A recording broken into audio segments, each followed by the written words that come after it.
এই হচ্ছে আমার শাকের অবস্থা। আমি অনেকদিন বাবার বাড়ি থাকার কারণে গাছগুলো একটু যত্ন নিতে পারি নাই। তো এখানে হচ্ছে অল্প স্বল্প যা পেয়েছি শাক, আমার শাশুড়ি আমার জন্য অপেক্ষা করেছে, এতদিন খাইনি। সো আমরা বউ শাশুড়ি দুইজনের জন্য এগুলো এনাফ। আমরা দুইজনই শাক পছন্দ করি।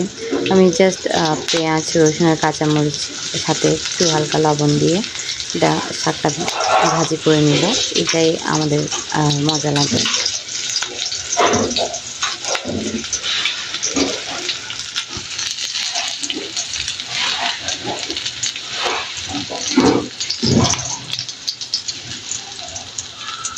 আর সাথে একটু লবণ দিব।